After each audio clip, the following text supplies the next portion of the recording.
Good afternoon, everybody. It is Turbo Tuesday, and today in this real turbo session, it's 10 minutes maximum of top tips, advice, help, support on a topic that is relevant to retailers and product businesses. I am talking about following up. Sounds simple, but you will be amazed how many businesses don't follow up. And the reason why I'm sort of pushing you on it is because effectively, if someone has inquired or asked you a question about your product, they are interested.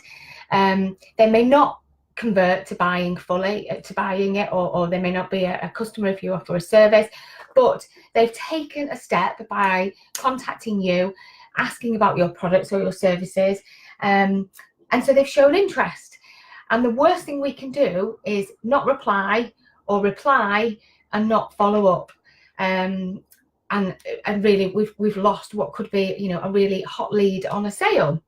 So let me give you an example. Let me tell you a story. I was browsing on Facebook the other evening, watching EastEnders, saw a really nice fashion boutique website. Don't know where in the UK it was, because when I clicked on the page I couldn't see what the location. I guessed it was a bricks and mortar shop. The images of the product were really nice, really unusual clothes, tops and some jewellery and things, and could not find a way to order them. There was nothing on the Facebook page that said, oh, we are a bricks and mortar shop, you've got to come in, here's the directions. And I could see there were other comments saying, how much is this? How do I buy? So I joined in and I put a little comment on there, how do I buy this, or do you have more information? Which great, but I kind of wanted it there and then. I wanted to be able to click onto a website or even just a better image with some details, but I didn't get that. But I did, you know, I become a warm lead because I was really interested in it. The only thing that probably would have put me off at the time was if it was out of my budget, or they didn't have it in my size or whatever. But I didn't know any of that from looking at it on the Facebook page.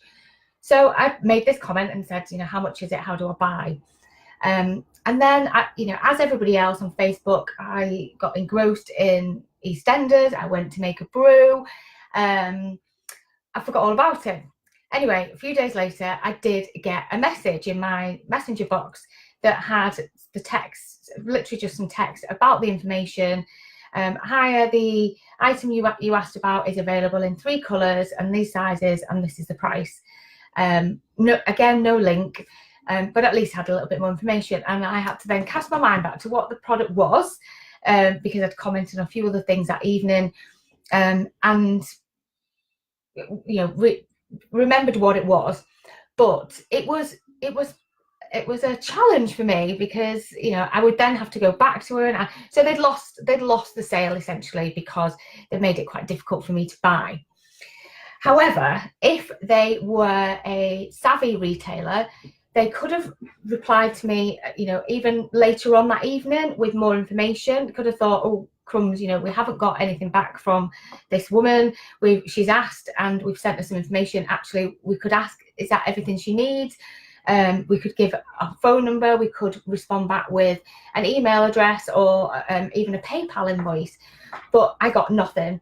And unfortunately, you know, that would have been maybe a £60 sale on 2 items that I was interested in, but it was just too difficult, and there was no follow-up, there was no kind of urgency, there was no pushing me to commit to making that purchase. And nobody really wants to feel like, you know, they've been groomed and they've been, you know, bullied into buying something. But there is a difference between following up on a lead and following up properly and completely ignoring a customer, or replying half-heartedly and still making it a little bit difficult for them to buy from you.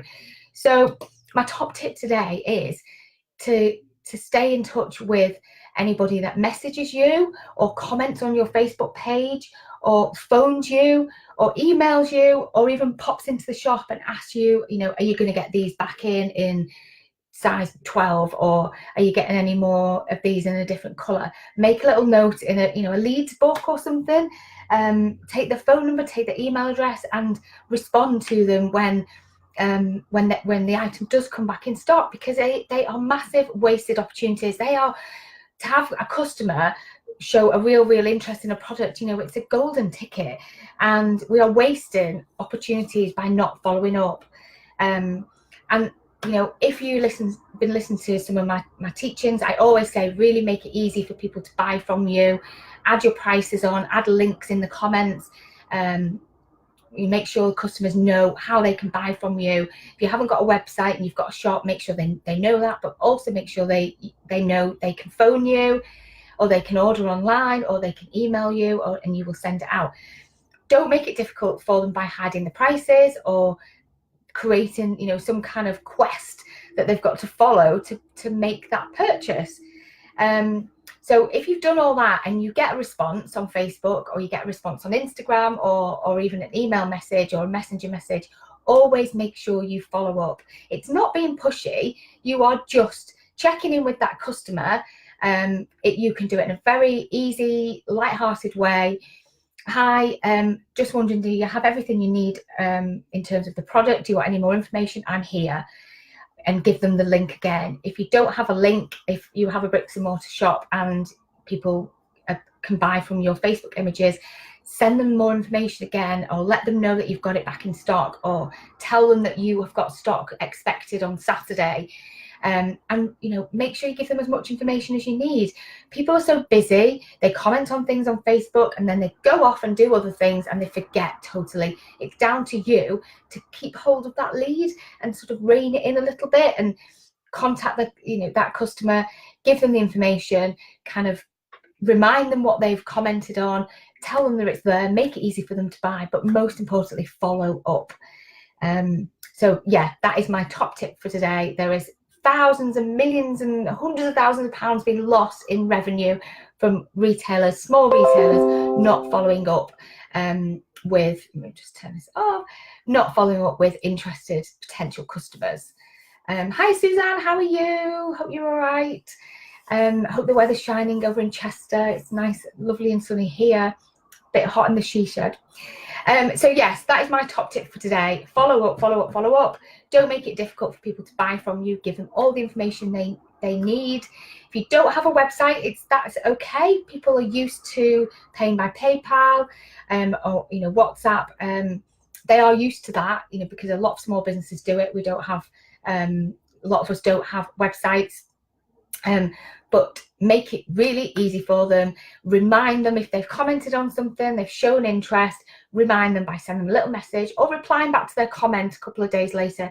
But give them the information that they want, and just politely send them a little message to follow up, and hopefully that will convert into a sale for you. So that's top tip for today. That is 8 minutes, super fast for me. Suzanne's saying it's beautiful weather in Chester. It is lovely here in St Helens. I hope it's gorgeous where you are. Lots of sunblock on, lots of fluids and water. Have a good afternoon, and I will speak to you all soon on the next video. Bye everyone.